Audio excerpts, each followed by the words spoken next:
Welcome to the Department of Shadows. This narrative delves into the intimate horror of psychological and spiritual usurpation. It examines the dissolution of identity not through cosmic forces, but through the occult machinations of another human being. We will analyze the account of Daniel Upton as he chronicles the dreadful transformation of his friend, Edward Darby, and the sinister influence of his wife, Asenath Waite. This is The Thing on the Doorstep.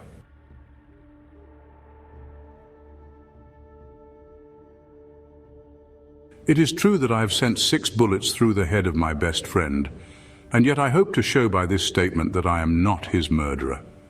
At first I shall be called a madman, madder than the man I shot in his cell at the Arkham Sanitarium. Later, some of my readers will weigh each statement, correlate it with the known facts, and ask themselves how I could have believed otherwise than as I did after facing the evidence of that horror, that thing on the doorstep. Until then, I also saw nothing but madness in the wild tales I've acted on. Even now I ask myself whether I was misled, or whether I am not mad after all. I do not know, but others have strange things to tell of Edward and Asenath Darby, and even the stolid police are at their wits' ends to account for that last terrible visit. They have tried weakly to concoct a theory of a ghastly jest or warning by discharged servants, yet they know in their hearts that the truth is something infinitely more terrible and incredible. So I say that I have not murdered Edward Darby, rather have I avenged him, and in so doing purged the earth of a horror whose survival might have loosed untold terrors on all mankind. There are black zones of shadow close to our daily paths, and now and then some evil soul breaks a passage through. When that happens, the man who knows must strike before reckoning the consequences. I have known Edward Pickman Darby all his life. 8 years my junior, he was so precocious that we had much in common from the time he was 8 and I 16. He was the most phenomenal child scholar I have ever known, and at 7 was writing a verse of a somber, fantastic, almost morbid cast, which astonished the tutors surrounding him. Perhaps his private education and coddled seclusion had something to do with his premature flowering. An only child, he had organic weaknesses which startled his doting parents and caused them to keep him closely chained to their side. He was never allowed out without his nurse and seldom had a chance to play unconstrainedly with other children. All this doubtless fostered a strange, secretive inner life in the boy, with imagination as his one avenue of freedom. At any rate, his juvenile learning was prodigious and bizarre, and his facile writing such as to captivate me despite my greater age. About that time I had leanings toward art of a somewhat grotesque cast, and I found in this younger child a rare kindred spirit. What lay behind our joint love of shadows and marvels was, no doubt, the ancient, mouldering and subtly fearsome town in which we lived, witch-cursed, legend-haunted Arkham, whose huddled, sagging gambrel roofs and crumbling Georgian balustrades brood out the centuries beside the darkly muttering Miskatonic. As time went by, I turned to architecture and gave up my design of illustrating a book of Edward's demoniac poems, yet our comradeship suffered no lessening. Young Darby's odd genius developed remarkably, and in his 18th year his collected nightmare lyrics made a real sensation when issued under the title Azathoth and Other Horrors. He was a close correspondent of the notorious Baudelairean poet Justin Jeffrey, who wrote The People of the Monolith and died screaming in a madhouse in 1926 after a visit to a sinister, ill-regarded village in Hungary. In self-reliance and practical affairs, however, Darby was greatly retarded because of his coddled existence. His health had improved, but his habits of childish dependence were fostered by over-careful parents, so that he never traveled alone, made independent decisions, or assumed responsibilities. It was early seen that he would not be equal to a struggle in the business or professional arena, but the family fortune was so ample that this formed no tragedy. As he grew to years of manhood, he retained a deceptive aspect of boyishness. Blonde and blue-eyed, he had the fresh complexion of a child, and his attempts to raise a moustache were discernible only with difficulty. His voice was soft and light, and his pampered, unexercised life gave him a juvenile chubbiness rather than the paunchiness of premature middle age. He was of good height, and his handsome face would have made him a noted gallant had not his shyness held him to seclusion and bookishness. Darby's parents took him abroad every summer, and he was quick to seize on the surface aspects of European thought and expression. His Poe-like talents turned more and more toward the decadent, and other artistic sensitivenesses and yearnings were half aroused in him. We had great discussions back then. I had been through Harvard, had studied in a Boston architect's office, had married, and had finally returned to Arkham to practice my profession, settling in the family homestead in Saltonstall since my father had moved to Florida for his health. Edward used to call almost every evening till I came to regard him as one of the household. He had a characteristic way of ringing the doorbell or sounding the knocker that grew to be a veritable code signal, so that after dinner I always listened for the familiar 3 brisk strokes followed by 2 more after a pause. Less frequently I would visit his house and note with envy the obscure volumes in his constantly growing library. Darby went through Miskatonic University in Arkham since his parents would not let him board away from them. He entered at 16 and completed his course in 3 years, majoring in English and French literature, and receiving high marks in everything but mathematics and the sciences. He mingled very little with the other students, though looking enviously at the daring or bohemian set, whose superficially smart language and meaninglessly ironic pose he aped, and whose dubious conduct he wished he dared adopt.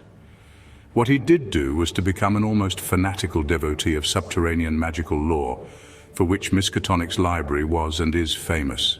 Always a dweller on the surface of fantasy and strangeness, he now delved deep into the actual runes and riddles left by a fabulous past for the guidance or puzzlement of posterity. He read things like the frightful Book of Ibon, the Unaussprechlichen Kulten of von Junst, and the forbidden Necronomicon of the mad Arab Abdul al-Hazred. Though he did not tell his parents he had seen them, Edward was 20 when my son and only child was born, and seemed pleased when I named the newcomer Edward Darby Upton after him. By the time he was 25, Edward Darby was a prodigiously learned man, and a fairly well-known poet and fantaisiste, though his lack of contacts and responsibilities had slowed down his literary growth by making his products derivative and overbookish. I was perhaps his closest friend, finding him an inexhaustible mine of vital theoretical topics while he relied on me for advice in whatever matters he did not wish to refer to his parents. He remained single more through shyness, inertia, and parental protectiveness than through inclination, and moved in society only to the slightest and most perfunctory extent. When the war came, both health and ingrained timidity kept him at home. I went to Plattsburgh for a commission, but never went overseas. So the years wore on. Edward's mother died when he was 34, and for months he was incapacitated by some odd psychological malady. His father took him to Europe, however, and he managed to pull out of his trouble without visible effects. Afterward, he seemed to feel a sort of grotesque exhilaration, as if of partial escape from some unseen bondage. He began to mingle in the more advanced college set, despite his middle age, and was present at some extremely wild doings. On one occasion paying heavy blackmail, which he borrowed from me, to keep his presence at a certain affair from his father's notice. Some of the whispered rumors about the wild Miskatonic set were extremely singular. There was even talk of black magic, and of happenings utterly beyond credibility.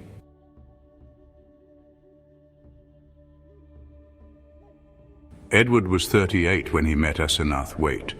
She was, I judge, about 23 at the time, and was taking a special course in medieval metaphysics at Miskatonic. The daughter of a friend of mine had met her before, in the Hall School at Kingsport, and had been inclined to shun her because of her odd reputation. She was dark, smallish, and very good-looking, except for over-protuberant eyes. But something in her expression alienated extremely sensitive people. It was, however, largely her origin and conversation which caused average folk to avoid her. She was one of the Innsmouth Waites. Dark legends have clustered for generations about crumbling, half-deserted Innsmouth and its people. There are tales of horrible bargains about the year 1850, and of a strange element not quite human in the ancient families of the rundown fishing port. Tales such as only old-time Yankees can devise and repeat with proper awesomeness. Asenath's case was aggravated by the fact that she was Ephraim Waite's daughter, the child of his old age by an unknown wife who always went veiled. Ephraim lived in a half-decayed mansion in Washington Street, Innsmouth, and those who had seen the place, Arkham folk avoid going to Innsmouth whenever they can, declared that the attic windows were always boarded and that strange sounds sometimes floated from within as evening drew on. The old man was known to have been a prodigious magical student in his day, and legend averred that he could raise or quell storms at sea according to his whim. I'd seen him once or twice in my youth as he came to Arkham to consult forbidden tomes at the college library, and had hated his wolfish, saturnine face with its tangle of iron-grey beard. He had died insane under rather queer circumstances just before his daughter, by his will made a nominal ward of the principal, entered the hall school, but she had been his morbidly avid pupil and looked fiendishly like him at times.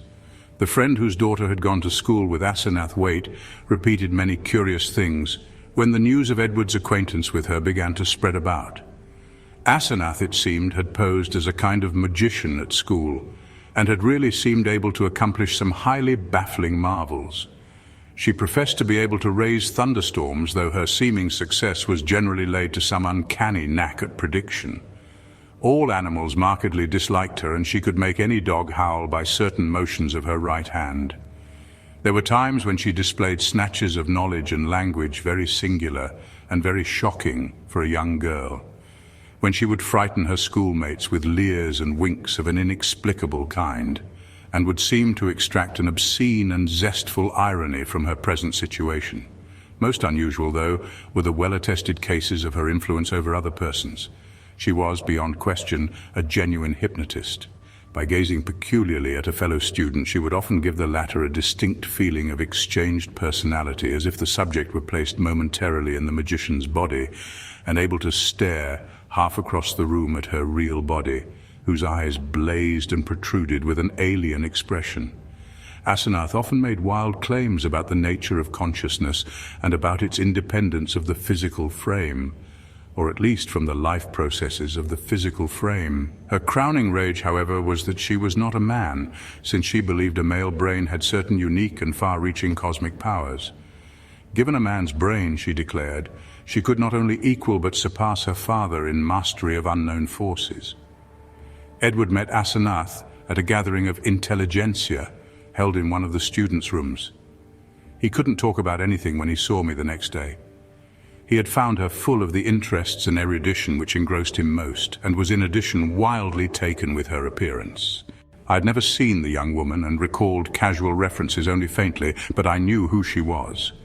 It seemed rather regrettable that Darby should become so upheaved about her, but I said nothing to discourage him, since infatuation thrives on opposition.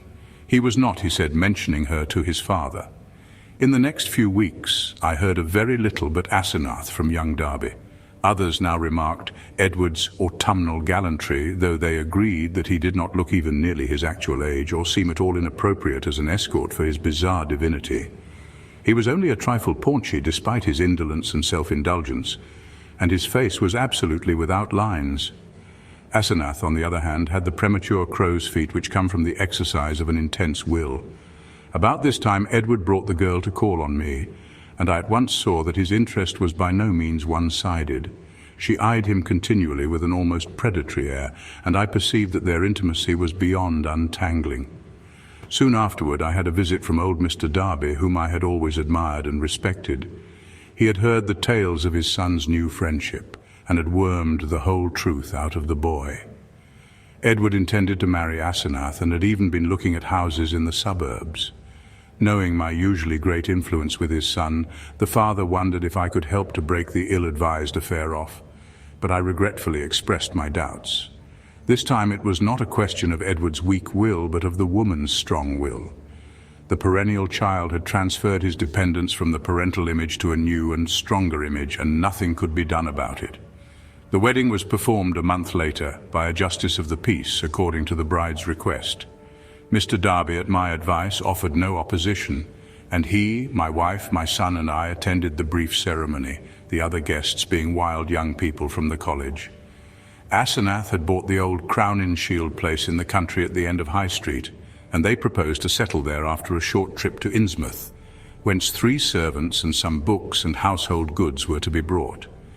It was probably not so much consideration for Edward and his father as a personal wish to be near the college, its library, and its crowd of sophisticates that made Asenath settle in Arkham instead of returning permanently home. When Edward called on me after the honeymoon, I thought he looked slightly changed. Asenath had made him get rid of the undeveloped moustache, but there was more than that. He looked soberer and more thoughtful, his habitual pout of childish rebelliousness being exchanged for a look almost of genuine sadness. I was puzzled to decide whether I liked or disliked the change. Certainly he seemed more normal than ever. Perhaps marriage was a good thing. Might not the change of dependence form a start toward actual neutralization, leading ultimately to responsible independence? He came alone, for Asenath was very busy. She had brought a vast store of books and apparatus from Innsmouth, Darby shuddered as he spoke the name, and was finishing the restoration of the Crowninshield house and grounds. Her home in that town was a rather disquieting place, but certain objects in it had taught him some surprising things. He was progressing rapidly in esoteric lore now that he had Asenath's guidance. Some of the experiments she proposed were very daring and radical. He did not feel at liberty to describe them, but he had confidence in her powers and intentions.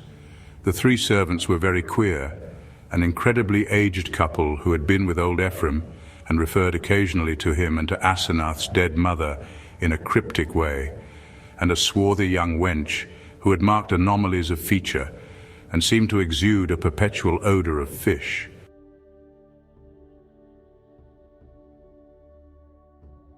For the next 2 years I saw less and less of Darby. A fortnight would sometimes slip by without the familiar 3 and 2 strokes at the front door, and when he did call, or when, as happened with increasing infrequency, I called on him, he was very little disposed to converse on vital topics. He had become secretive about those occult studies which he used to describe and discuss so minutely, and preferred not to talk of his wife. She had aged tremendously since her marriage till now. Oddly enough, she seemed the elder of the two.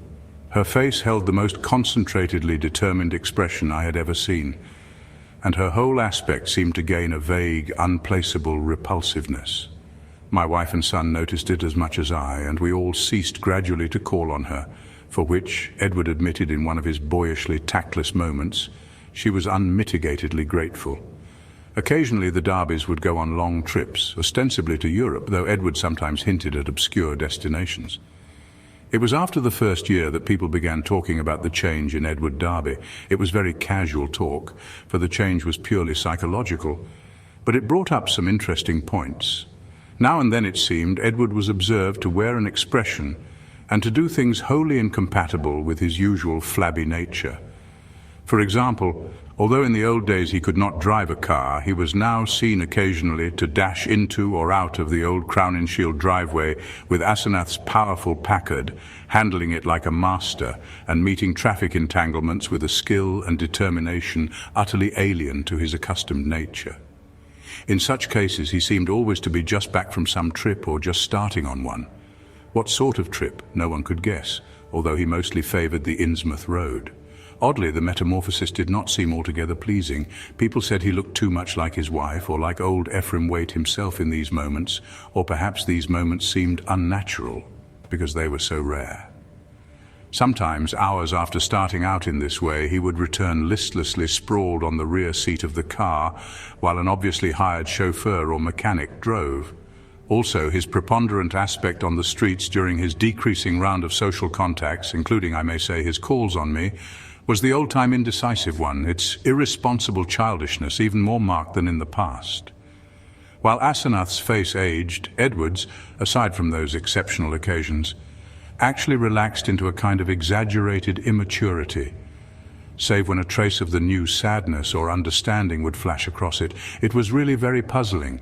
Meanwhile, the Darbys almost dropped out of the gay college circle, not through their own disgust, we heard, but because something about their present studies shocked even the most callous of the other decadents. It was in the 3rd year of the marriage that Edward began to hint openly to me of a certain fear and dissatisfaction. He would make remarks about things going too far, and would talk darkly about the need of saving his identity. At first I ignored such references, but in time I began to question him guardedly. remembering what my friend's daughter had said about Asenath's hypnotic influence over the other girls at school. The cases where students had thought they were in her body looking across the room at themselves. This question seemed to make him at once alarmed and grateful, and once he mumbled something about having a serious talk with me later. About this time, old Mr. Darby died, for which I was afterward very thankful. Edward was badly upset, though by no means disorganized. He had seen astonishingly little of his parents since his marriage, for Asenath had concentrated in herself all his vital sense of family linkage. Some called him callous in his loss, especially since those jaunty and confident moods in the car began to increase. He now wished to move back into the old Darby mansion, but Asenath insisted on staying in the Crown and Shield house, to which she had become well adjusted. Not long afterward, my wife heard a curious thing from a friend, one of the few who had not dropped the Darbys. She had been out to the end of Hysant to call on the couple, and had seen a car shoot briskly out of the drive with Edward's oddly confident and almost sneering face above the wheel.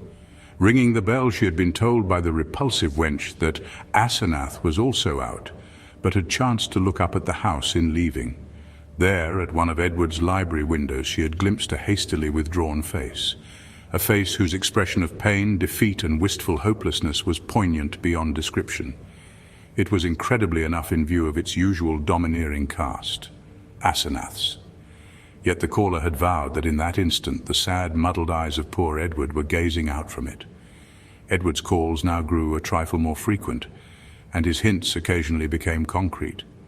What he said was not to be believed, even in centuried and legend-haunted Arkham. But he threw out his dark lore with a sincerity and convincingness which made one fear for his sanity. He talked about terrible meetings in lonely places, of cyclopean ruins in the heart of the Maine woods, beneath which vast staircases lead down to abysses of nighted secrets, of complex angles that lead through invisible walls to other regions of space and time, and of hideous exchanges of personality that permitted explorations in remote and forbidden places, on other worlds, and in different space-time continua. He would now and then back up certain crazy hints by exhibiting objects which utterly nonplussed me, elusively colored and bafflingly textured objects like nothing ever heard of on Earth, whose insane curves and surfaces answered with no conceivable purpose and followed no conceivable geometry. These things, he said, came from outside, and his wife knew how to get them. Sometimes, but always in frightened and ambiguous whispers, he would suggest things about old Ephraim Waite, whom he had seen occasionally at the college library in the old days. These adumbrations were never specific, but seemed to revolve around some especially horrible doubt as to whether the old wizards were really dead, in a spiritual and corporeal sense. At times Darby would halt abruptly in his revelations, and I wondered whether Asenath could possibly have divined his speech at a distance and cut him off through some unknown sort of telepathic mesmerism, some power of the kind she had displayed at school. Certainly she suspected that he told me things, for as the weeks passed she tried to stop his visits with words and glances of a most inexplicable potency. Only with difficulty could he get to see me, for although he would pretend to be going somewhere else, some invisible force would generally clog his motions or make him forget his destination for the time being. His visits usually came when Asenath was away in her own body, as he once oddly put it. She always found out later. The servants watched his goings and comings, but evidently she thought it inexpedient to do anything drastic.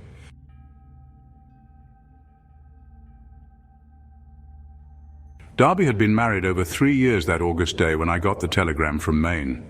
I had not seen him for 2 months, but had heard he was away on business.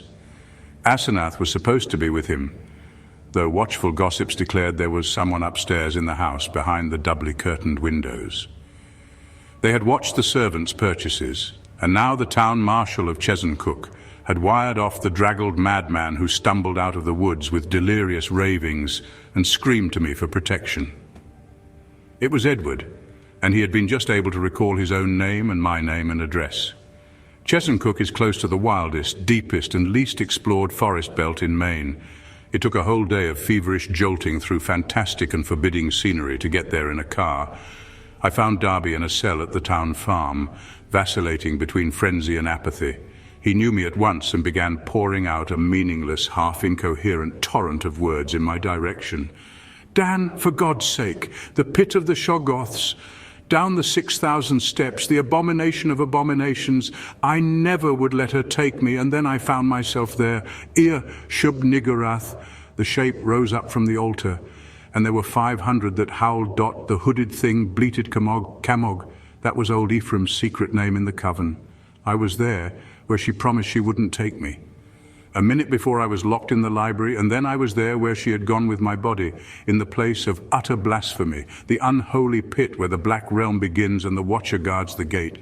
I saw a Shoggoth. It changed shape. I can't stand it. I won't stand it. I'll kill her if she ever sends me there again. I'll kill that entity. Her, him, it. I'll kill it. I'll kill it with my own hands. It took me an hour to quiet him, but he subsided at last. The next day I got him decent clothes in the village and set out with him for Arkham.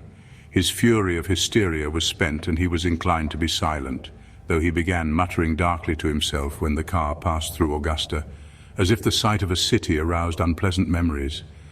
It was clear that he did not wish to go home, and considering the fantastic delusions he seemed to have about his wife, delusions undoubtedly springing from some actual hypnotic ordeal to which he had been subjected, I thought it would be better if he did not. I resolved, put him up myself for a time, no matter what unpleasantness it would make with Asenath. Later I would help him get a divorce, for most assuredly there were mental factors which made this marriage suicidal for him. When we struck open country again, Darby's muttering faded away, and I let him nod and drowse on the seat beside me as I drove. During our sunset dash through Portland, the muttering commenced again, more distinctly than before.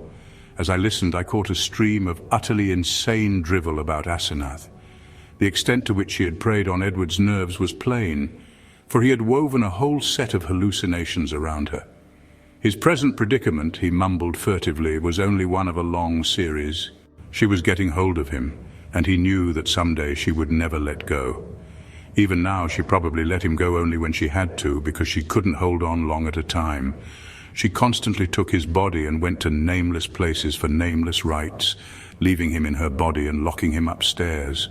But sometimes she couldn't hold on, and he would find himself suddenly in his own body again in some far-off, horrible and perhaps unknown place. Sometimes she'd get hold of him again, and sometimes she couldn't. Often he was left stranded somewhere as I had found him. Time and again he had to find his way home from frightful distances, getting somebody to drive the car after he found it. The worst part was that she held on to him longer and longer at a time. She wanted to be a man, to be fully human. That was why she got hold of him. She had sensed the mixture of fine-wrought brain and weak will in him. Some day she would crowd him out and disappear with his body.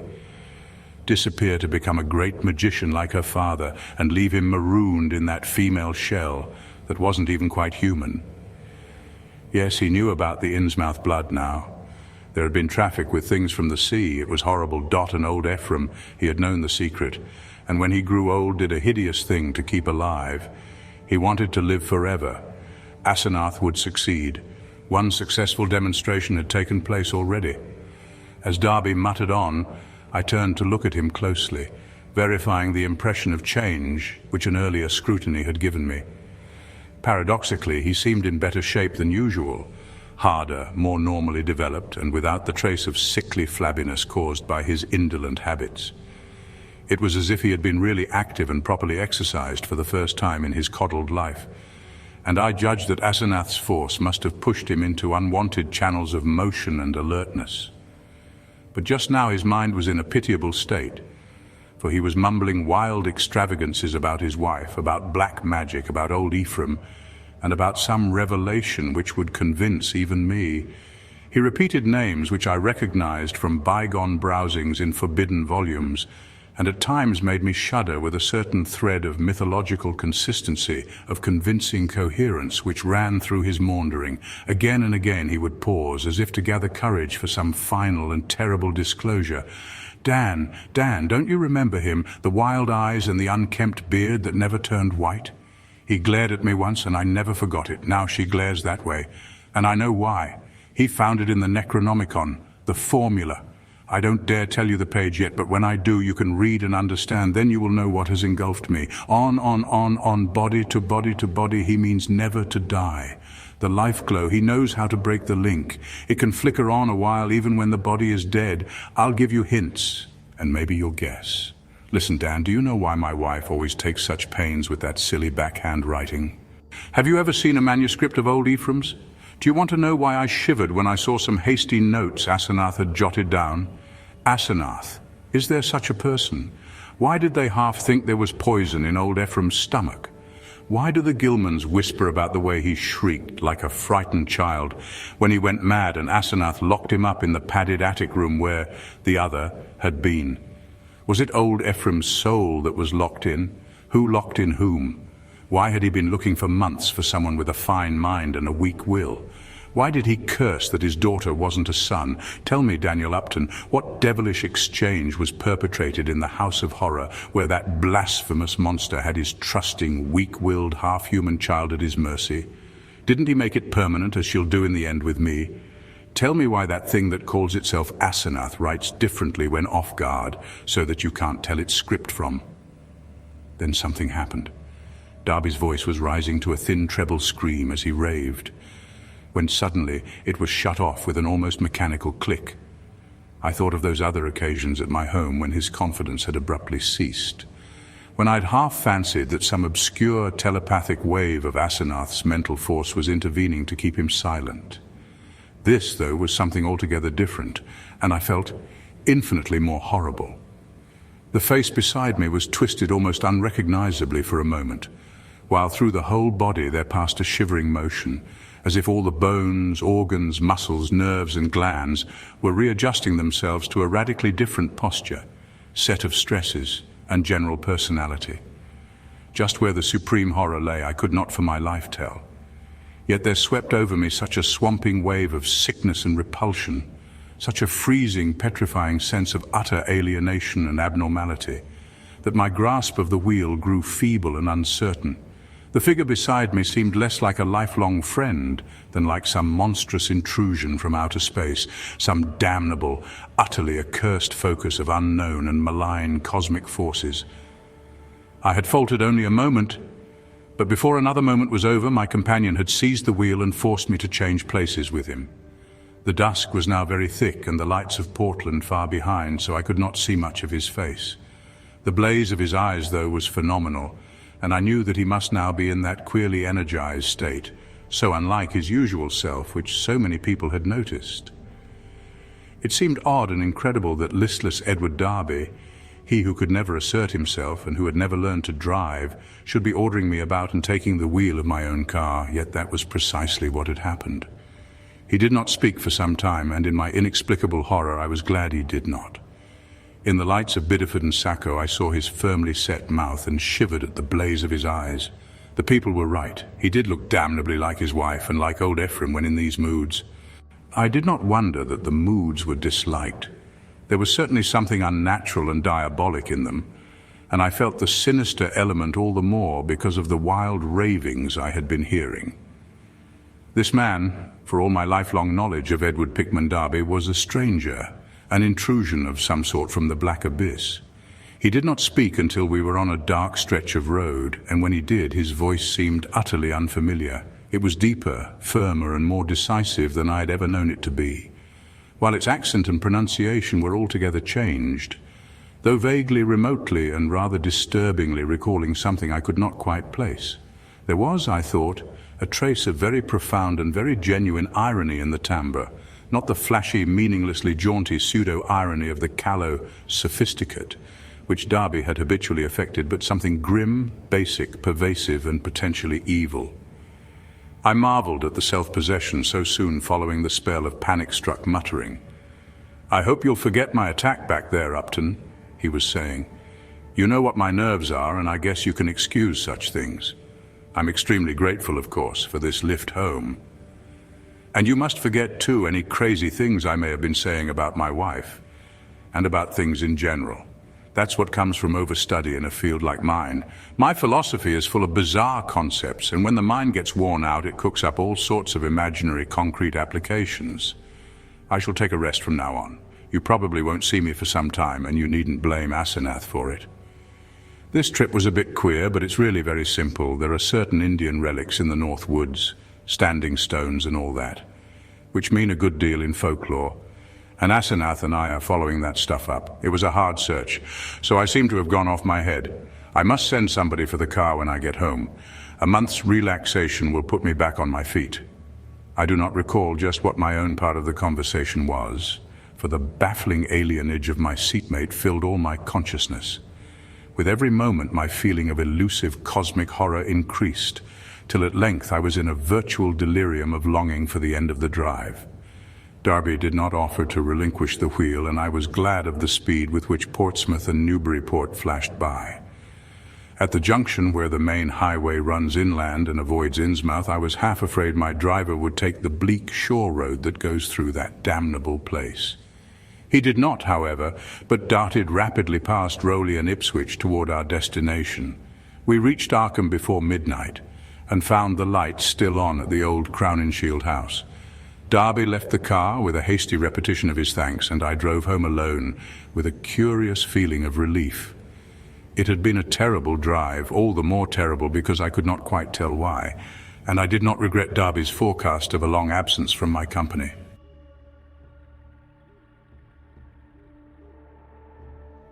The next 2 months were full of rumors. People spoke of seeing Darby more and more in his new, energized state, and Asenath was scarcely ever into her few callers. I had only one visit from Edward, when he called briefly in Asenath's car, duly reclaimed from wherever he had left it in Maine, to get some books he had lent me. He was in his new state and paused only long enough for some evasively polite remarks.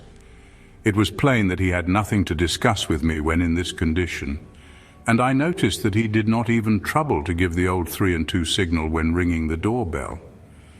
As on that evening in the car, I felt a faint, infinitely deep horror which I could not explain, so that his swift departure was a prodigious relief.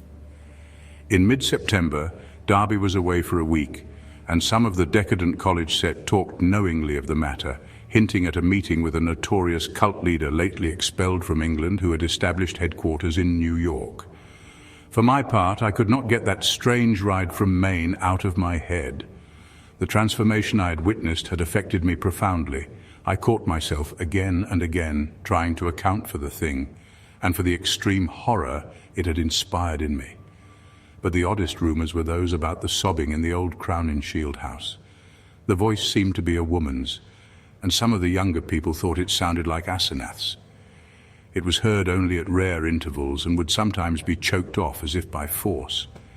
There was talk of an investigation, but this was dispelled one day when Asenath appeared in the streets and chatted in a sprightly way with a large number of acquaintances, apologizing for her recent absences and speaking incidentally about the nervous breakdown and hysteria of a guest from Boston. The guest was never seen, but Asenath's appearance left nothing to be said. And then someone complicated matters by whispering that the sobs had once or twice been in a man's voice. One evening in mid-October, I heard the familiar 3 and 2 ring at the front door. Answering it myself, I found Edward on the steps, and saw in a moment that his personality was the old one which I had not encountered since the day of his ravings on that terrible ride from Chesuncook. His face was twitching with a mixture of odd emotions in which fear and triumph seemed to share dominion. He looked furtively over his shoulder as I closed the door behind him. Following me clumsily to the study, he asked for some whiskey to steady his nerves. I forbore to question him, but waited till he felt like beginning whatever he wanted to say. At length he ventured some information in a choking voice. Asenath has gone, Dan. We had a long talk last night while the servants were out, and I made her promise to stop preying on me. Of course, I had certain occult defenses I never told you about. She had to give in, but got frightfully angry, just packed up and started for New York. Walked right out to catch the 8:20 into Boston. I suppose people will talk, but I can't help that. You needn't mention that there was any trouble. Just say she's gone on a long research trip. She's probably going to stay with one of her horrible groups of devotees. I hope she'll go west and get a divorce. Anyhow, I've made her promise to keep away and leave me alone. It was horrible, Dan. She was stealing my body, crowding me out, making a prisoner of me. I laid low and pretended to let her do it, but I had to be on the watch. I could plan if I was careful, for she can't read my mind literally or in detail. All she could read of my planning was a sort of general mood of rebellion, and she always thought I was helpless. Never thought I could get the best of her, but I had a spell or two that worked. Darby looked over his shoulder and took some more whiskey. I paid off those damn servants this morning when they got back. They were ugly about it and asked questions, but they went. They're her kind, Innsmouth people, and were hand in glove with her.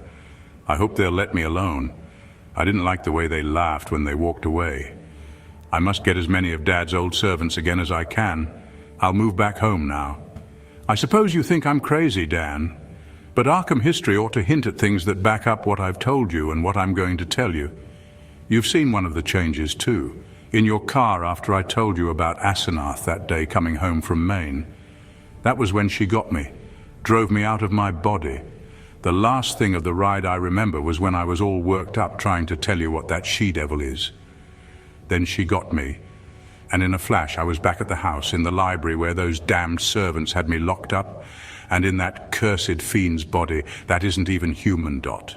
You know, it was she you must have ridden home with, that praying wolf in my body, Dot. You ought to have known the difference. I shuddered as Darby paused.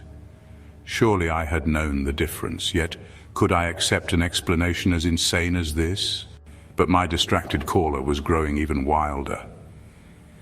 I had to save myself, I had to, Dan. She'd have got me for good at Hallowmass. They hold a Sabbath up there beyond Chesuncook, and the sacrifice would have clinched things. She'd have got me for good, she'd have been I, and I'd have been she.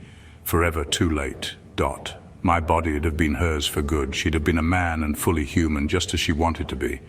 I suppose she'd have put me out of the way, killed her own ex-body with me in it, damn her, just as she did before, just as she, he, or it did before. Edward's face was now atrociously distorted, and he bent it uncomfortably close to mine as his voice fell to a whisper. You must know what I hinted in the car, that she isn't Asenath at all, but really old Ephraim himself. I suspected it 1.5 years ago, but I know it now. Her handwriting shows it when she's off guard. Sometimes she jots down a note in writing that's just like her father's manuscripts, stroke for stroke. And sometimes she says things that nobody but an old man like Ephraim could say. He changed forms with her when he felt death coming.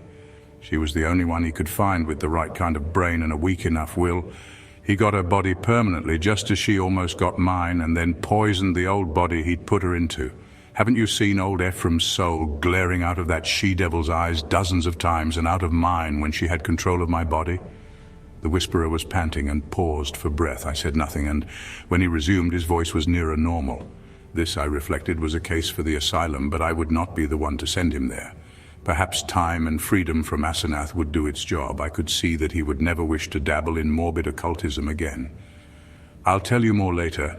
I must have a long rest now. I'll tell you something of the forbidden horrors she led me into, something of the age-old horrors that even now are festering in out-of-the-way corners with a few monstrous priests to keep them alive.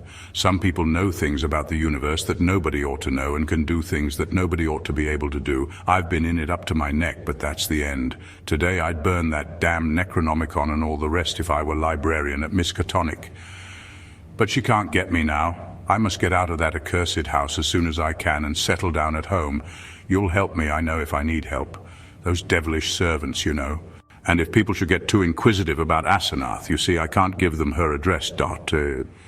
Then there are certain groups of searchers, certain cults, you know, that might misunderstand our breaking up.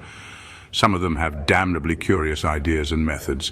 I know you'll stand by me if anything happens, even if I have to tell you a lot that will shock you. I had Edward stay and sleep in one of the guest chambers that night, and in the morning he seemed calmer. We discussed certain possible arrangements for his moving back into the Derby mansion, and I hoped he would lose no time in making the change. He did not call the next evening, but I saw him frequently during the ensuing weeks. We talked as little as possible about strange and unpleasant things, but discussed the renovation of the old Derby house and the travels which Edward promised to take with my son and me the following summer. Of Asenath we said almost nothing, for I saw that the subject was a peculiarly disturbing one. Gossip, of course, was rife, but that was no novelty in connection with the strange menage at the old Crowninshield house. One thing I did not like was what Derby's banker let fall in an over-expansive mood at the Miskatonic Club, about the cheques Edward was sending regularly to a Moses and Abigail Sargent and a Eunice Babson in Innsmouth. That looked as if those evil-faced servants were extorting some kind of tribute from him, yet he had not mentioned the matter to me. I wished that the summer and my son's Harvard vacation would come, so that we could get Edward to Europe. He was not, I soon saw, mending as rapidly as I had hoped he would, for there was something a bit hysterical in his occasional exhilaration, while his moods of fright and depression were altogether too frequent. The old Derby house was ready by December, yet Edward constantly put off moving. Though he hated and seemed to fear the Crowninshield place, he was at the same time queerly enslaved by it. He could not seem to begin dismantling things, and invented every kind of excuse to postpone action. When I pointed this out to him, he appeared unaccountably frightened. His father's old butler, who was there with other reacquired family servants, told me one day that Edward's occasional prowlings about the house, and especially down cellar, looked odd and unwholesome to him. I wondered if Asenath had been writing disturbing letters, but the butler said there was no mail which could have come from her.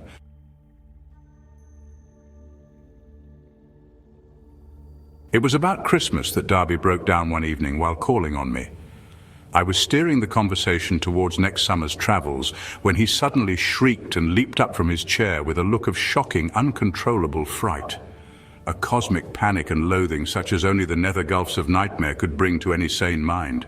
My brain, God, Dan, it's tugging from beyond, knocking, clawing, that she-devil even now, Ephraim, Camog, the pit of the Shoggoths, Ear, Shub-Niggurath, the goat with 1,000 young, the flame, beyond body, beyond life in the earth.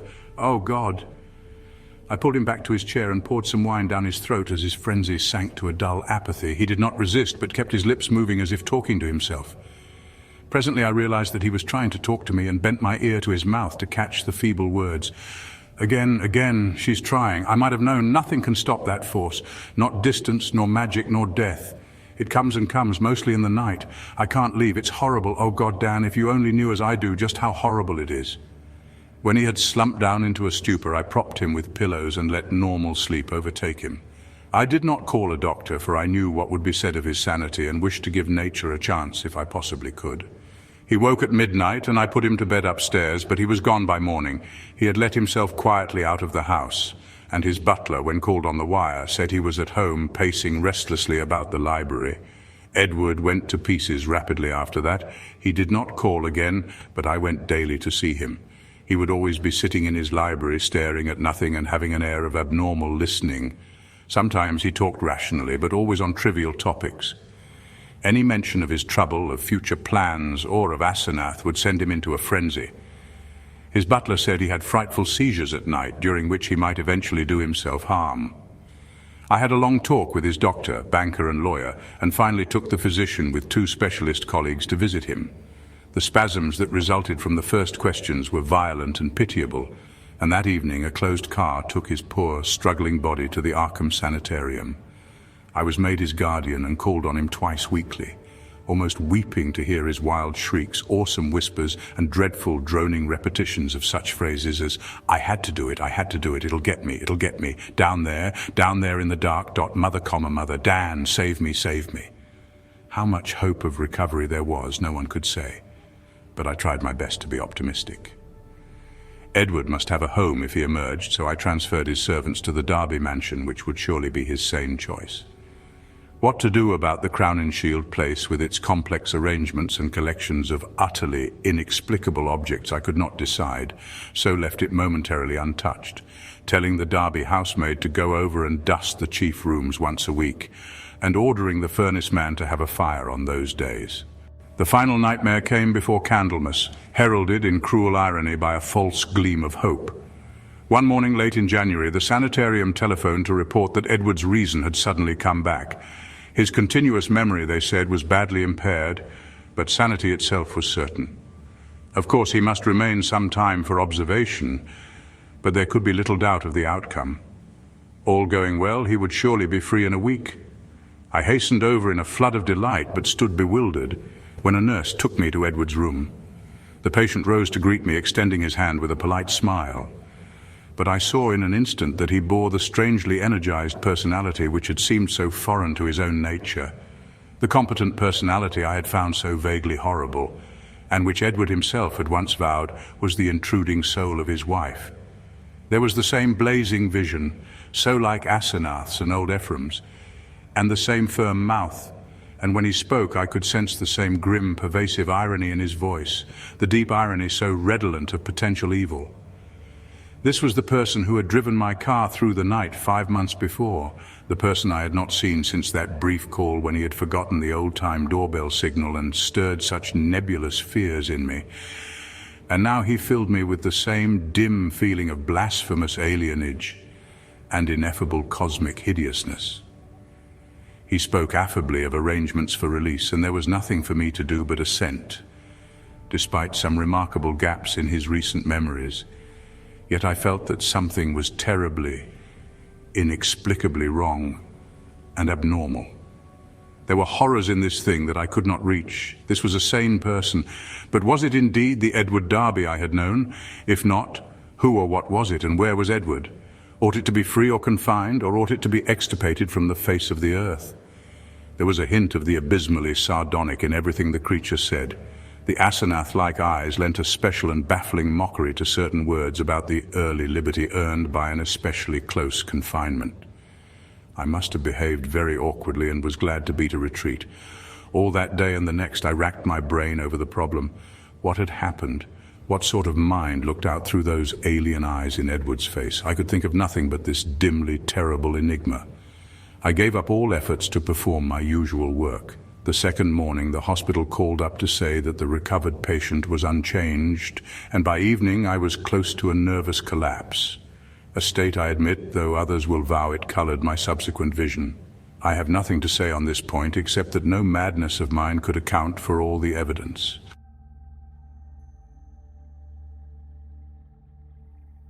It was in the night, after that second evening, that stark, utter horror burst over me and weighted my spirit with a black, clutching panic from which it can never shake free. It began with a telephone call just before midnight. I was the only one up, and sleepily took down the receiver in the library. No one seemed to be on the wire, and I was about to hang up and go to bed when my ear caught a very faint suspicion of sound at the other end. Was someone trying under great difficulties to talk? As I listened, I thought I heard a sort of half-liquid bubbling noise, glub, glub, glub, which had an odd suggestion of inarticulate, unintelligible word and syllable divisions. I called, "Who is it?" But the only answer was, "Glub, glub, glub, glub." I could only assume that the noise was mechanical, but fancying that it might be a case of a broken instrument able to receive but not to send, I added, "I can't hear you, better hang up and try information." Immediately I heard the receiver go on the hook at the other end. This, I say, was just before midnight. When that call was traced afterward, it was found to come from the old Crowninshield house, though it was fully half a week from the housemaid's day to be there. I shall only hint what was found at that house. The upheaval in a remote cellar storeroom, the tracks, the dirt, the hastily rifled wardrobe, the baffling marks on the telephone, the clumsily used stationery, and the detestable stench lingering over everything. The police, poor fools, have their smug little theories and are still searching for those sinister discharged servants who have dropped out of sight amidst the present furore. They speak of a ghoulish revenge for things that were done and say I was included because I was Edward's best friend and advisor. Idiots. Do they fancy those brutish clowns who could have forged that handwriting? Do they fancy they could have returned what later came? Are they blind to the changes in that body that was Edward's? As for me, I now believe all that Edward Darby ever told me. There are horrors beyond life's edge that we do not suspect, and once in a while man's evil prying calls them just within our range. Ephraim Asenath, that devil, called them in, and they engulfed Edward as they were engulfing me. Can I be sure I'm safe? These powers survive life in physical form. The next day in the afternoon, when I pulled out of my prostration and was able to walk and talk coherently, I went to the madhouse and shot him dead for Edward's and the world's sake, but can I be sure till he is cremated? They are keeping the body for some silly autopsies by different doctors, but I say he must be cremated. He must be cremated. He was not Edward Darby when I shot him. I shall go mad if he is not, for I may be the next, but my will is not weak, and I shall not let it be undermined by the terrors I know are seething around it. One life, Ephraim, Asenath, and Edward. Who now? I will not be driven out of my body. I will not change souls with that bullet-ridden lich in the madhouse. But let me try to coherently tell you about that final horror. I will not speak of what the police persistently ignored, the tales of that dwarfed, grotesque, malodorous thing met by at least 3 wayfarers in High Saint just before 2 o'clock, and the nature of the single footprints in certain places. I will say only that just about 2, the doorbell and knocker woke me. Doorbell and knocker both plied alternately and uncertainly in a kind of weak desperation, and each trying to keep to Edward's old signal of 3 and 2 strokes. Roused from sound sleep, my mind leaped into a turmoil. Darby at the door and remembering the old code. That new personality had not remembered it. Was Edward suddenly back in his rightful state? Why was he here in such evident stress and haste? Had he been released ahead of time, or had he escaped? Perhaps, I thought as I flung on a robe and bounded downstairs, his return to his own self had brought raving and violence, revoking his discharge and driving him to a desperate dash for freedom. Whatever had happened, he was good old Edward again, and I would help him. When I opened the door into the elm-arched blackness, a gust of insufferably fetid wind almost flung me prostrate. I choked in nausea, and for a second scarcely saw the dwarfed, humped figure on the steps. The summons had been Edward's, but who was this foul, stunted parody? Where had Edward had time to go? His ring had sounded only a second before the door opened. The caller had on one of Edward's overcoats, its bottom almost touching the ground, and its sleeves rolled back, yet still covering the hands. On the head was a slouch hat pulled low, while a black silk muffler concealed the face. As I stepped unsteadily forward, the figure made a semi-liquid sound, like that I'd heard over the telephone, glub glub, and thrust at me a large, closely written paper impaled on the end of a long pencil. Still reeling from the morbid and unaccountable footer, I seized this paper and tried to read it in the light from the doorway. Beyond question, it was in Edward's script. But why had he written when he was close enough to ring? And why was the script so awkward, coarse, and shaky? I could make out nothing in the dim half-light, so edged back into the hall, the dwarf figure clumping mechanically after, but pausing on the inner door's threshold. The odor of this singular messenger was really appalling, and I hoped, not in vain, thank God, that my wife would not wake and confront it. Then, as I read the paper, I felt my knees give way under me and my vision go black. I was lying on the floor when I came to, that accursed sheet still clutched in my fear-rigid hand. This is what it said. Dan, go to the sanitarium and kill it. Exterminate it. It's no longer Edward Darby. She got me. It's Asenath. And she's been dead for 3 months and a half. I lied when I said she had gone away. I killed her. I had to. It was sudden, but we were alone and I was in my right body. I saw a candlestick and smashed her head in. She would have got me for good at Hallowmass. I buried her in the farther cellar storeroom under some old boxes and cleaned up all the traces. The servants suspect the next morning, but have such secrets they dare not tell the police. I sent them off. But God knows what they and others of the cult will do. I thought for a while I was all right, and then I felt the tugging at my brain. I knew what it was. I should have remembered. A soul like hers, or Ephraim's, is half detached and keeps right on after death as long as the body lasts. She was getting me, making me change bodies with her, seizing my body and putting me in that corpse of hers buried in the cellar. I knew what was coming. That's why I snapped and had to go to the asylum. Then it came. I found myself choked in the dark in Asenath's rotting carcass down there in the cellar under the boxes where I put it. And I knew she must be in my body at the sanitarium permanently, for it was after Hallowmass, and the sacrifice would work even without her being there. Sane and ready for release as a menace to the world. I was desperate, and despite everything I clawed my way out. I'm too far gone to talk. I couldn't manage to telephone, but I can still write. I'll get fixed up somehow and bring you this last word and warning. Kill that fiend if you value the peace and comfort of the world. See that it is cremated. If you don't, it will live on and on, body to body forever, and I can't tell you what it will do.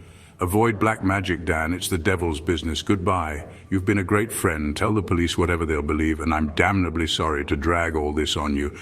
I'll be at peace before long. This thing won't hold together much more. Hope you can read this and kill that thing. Kill it. Yours, Ed. It was only afterward that I read the last half of this paper, for I had fainted at the end of the third paragraph. I fainted again when I saw and smelled what cluttered up the threshold where the warm air had struck it. The messenger would not move or have consciousness anymore. The butler, tougher fibered than I, did not faint at what met him in the hall in the morning. Instead, he telephoned the police. When they came, I'd been taken upstairs to bed, but the other mass lay where it had collapsed in the night. The men put handkerchiefs to their noses. What they finally found inside Edward's oddly assorted clothes was mostly liquescent horror. There were bones, too, and a crushed-in skull. Some dental work positively identified the skull as Asenath's.